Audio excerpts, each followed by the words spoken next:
Yo, this is the Ancient Texan. I am in San Antonio. My wife's attending a conference. It's the National School Board uh, conference. She's inclusion coach. I've been trying to write for a couple of weeks now an article and post it here, maybe give a podcast on it. The End of Abundance. But I'm struggling with it. Now, I can give you lots of physical reasons why I think we're at the end of abundance in America. Start off with our national debt and our lack of willingness to deal with that as a country, polarization, our two parties, the end of the petrodollar, the declining of resources,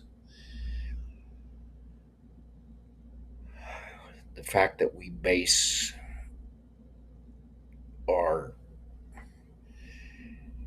wealth on intangibles like manipulating dollars and the stock market and you know playing margins and hedge funds, and we don't have our own supply chains, and we don't allow mines and permitting anymore.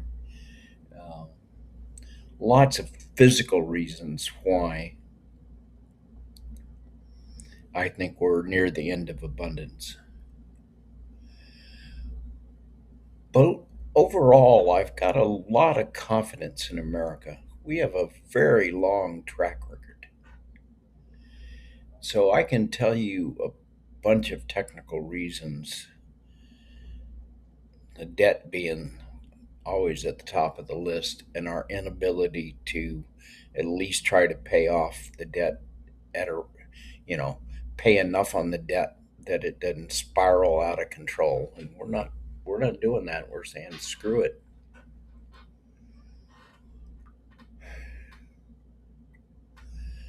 But what bothers me most is that we've got a maniac that goes and starts wars in Iran without having a plan, as far as I can tell. I'm pretty good at deducing people's plans by their actions. I pay attention.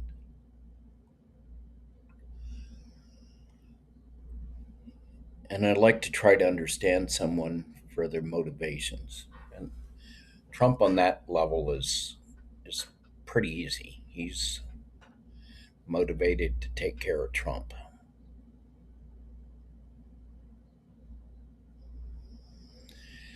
He's actually very, very, very simple. He's one of the most consistent people I've ever seen in my life. Everything he does is about taking care of Trump. He doesn't. People say he lies all the time, and he does by the traditional standard of what you have to say has to logically make sense from one moment to the next and not contradict what you've said before. Sometimes that's from confusion, that you just can't keep straight what you've said and what you believe. And sometimes it's premeditated and designed to benefit you by hurting someone else, kind of making up your own truth. But with Trump, it's something. It's like, what can I say in the next 10 minutes that will result in the most benefit to me? If you go through listening to Trump with that kind of filter, like he's saying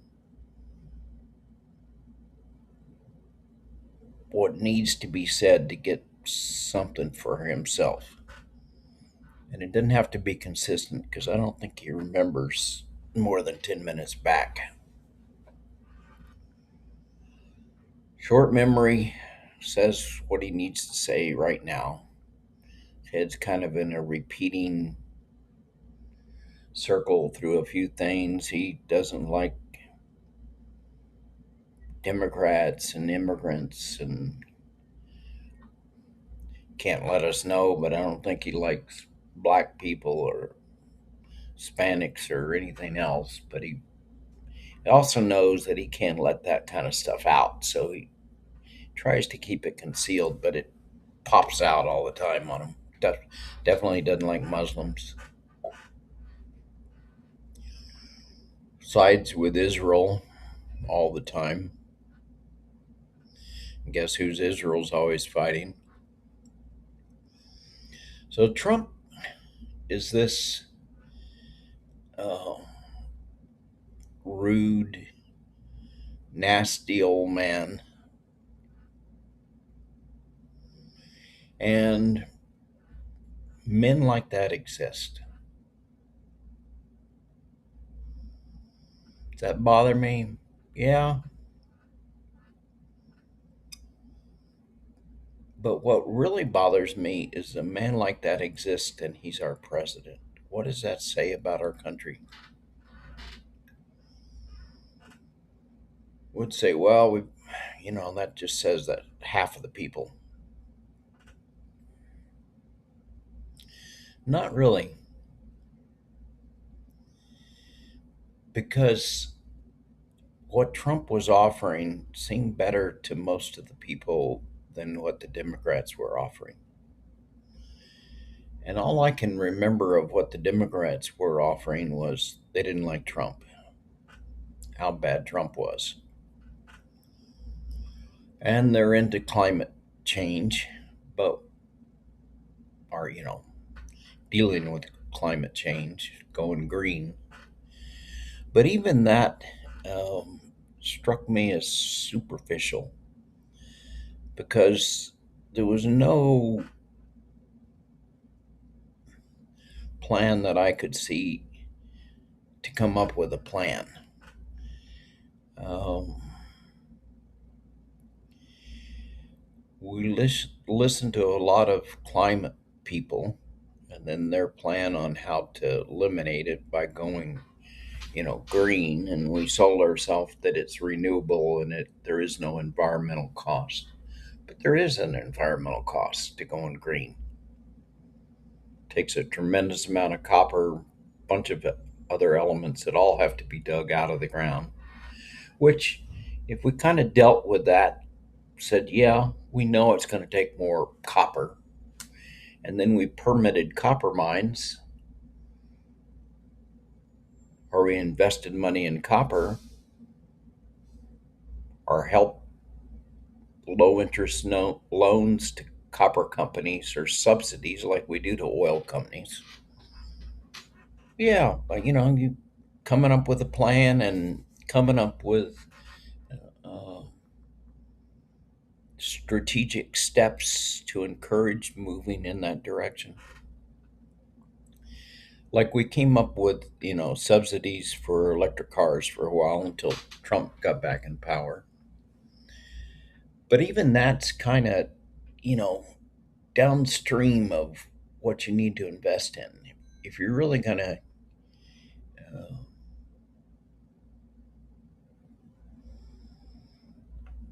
go electric, you don't start at the end of the pipeline. Electric cars, nothing wrong with building and making electric cars, but electric cars need batteries, and batteries need lithium, and lithium need processing plants, and we need mines. So it's like we just, I guess we assume the market would just deliver. If we make it electric cars, the market will deliver. No, market didn't deliver. China delivered. And that's okay too if we just said, yeah, we want to depend on China And therefore, we need to have a good relationship with China, and they need to be our best buddies if we're going to count on them. And we're going to let them build stuff, even if they're not environmentally conscious. If we had it all out there on the table, and yeah, we're going to let China build it, even though they work their people, 12 hours a day, 6 days a week, and the people don't really have the money or the confidence to buy stuff from their own country. Their country's making the lowest cost electric cars, but you know the consumer's not a big thing in China like it is America, because the consumer's not being paid, you know, a big percentage of the money China's bringing in, and they don't have the confidence in their government. So if we just kind of like dealt with all these things and said, "Here's our plan, and here's the problems with this plan," I I I would still have a confidence that we have abundance in the future. But even when the Democrats were in charge, and even worse when they're not in charge, are they coming out with a plan? No, they don't have a plan. They're not up to speed with what's going on in the world and what this country needs. And the Republicans standing up to Trump, that's not what, are not standing up to Trump. That isn't what America needs. So, this lack of abundance, I have a lot of technical reasons uh, for it. Like I've gone over, we don't control our supply chains, and we don't deal with the national debt, and the end of the petrodollar, starting wars without plans. Those are all, like, in some ways, a symptom. But we're not acting like a country that believes in itself. I watch a lot of tennis, and tennis is kind of like life. How well you play not only depends on how much you've practiced and honed your skills, but it depends on your confidence level and how you feel about yourself and how you're playing the game. It's very psychological, and it can fall apart in a heartbeat. Um, Doubt can pop in. Well, we're playing the game as Americans like we don't believe in America, like we don't believe in each other. Democrats don't believe in Republicans. Republicans don't believe in Democrats. And there's a lot of good reason to be upset with both sides. I blame, spineless Republicans for letting Trump do whatever he wants to.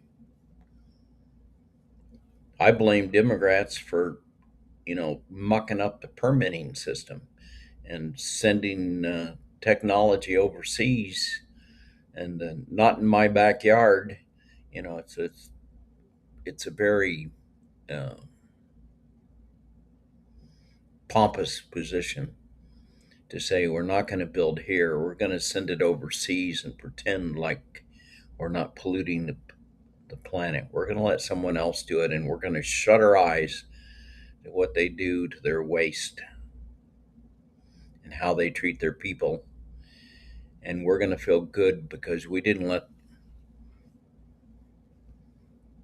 that commodity, that metal, be made in America.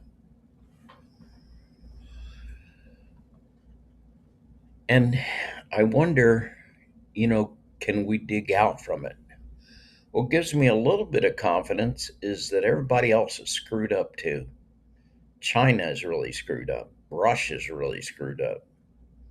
Ukraine at the moment despite the fact that people are dropping bombs on their heads every night, are pulling together. Of course, they're down to one of those situations that they either, pull together or go under as a country, and they don't exist anymore. Now, does America need that?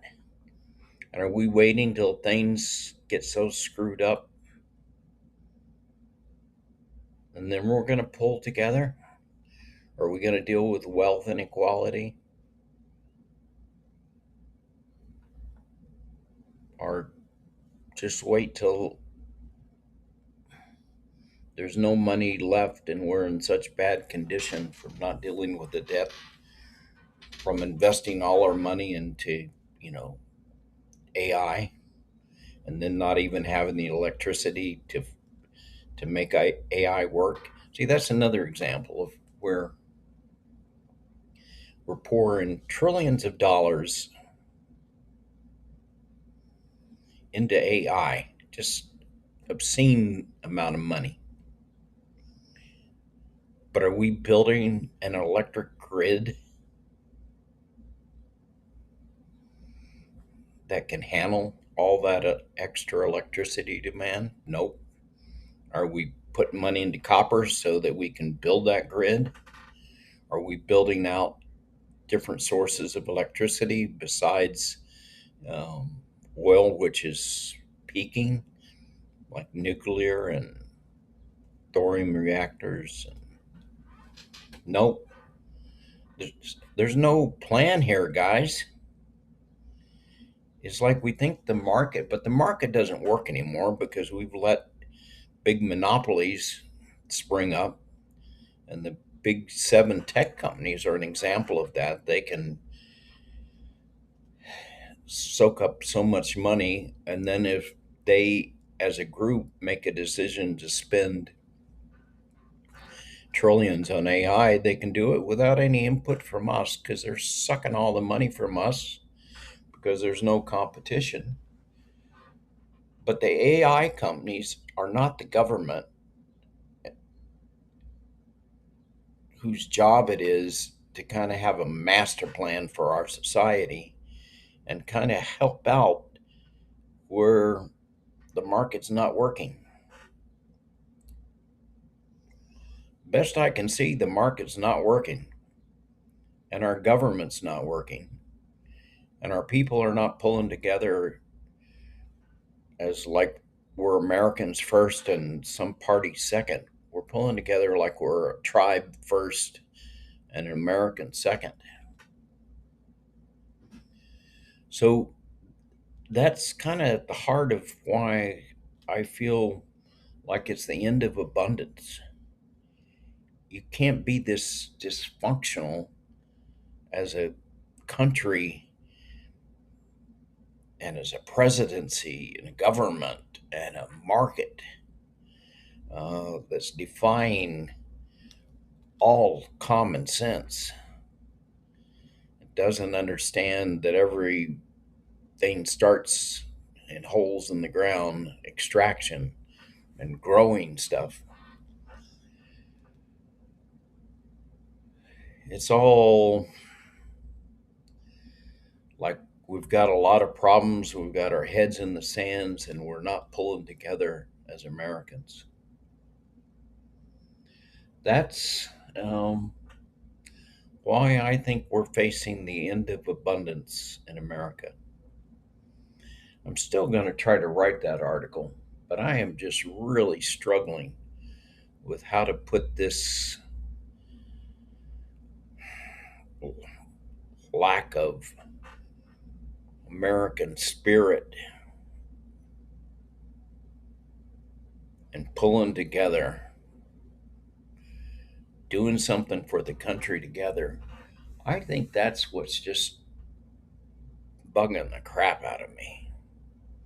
Anyway, this is the Ancient Texan, and I don't know if this will make sense, and I almost don't care at the moment. I'm bummed out by the way we are in America. Hope you have a good one. Namaste.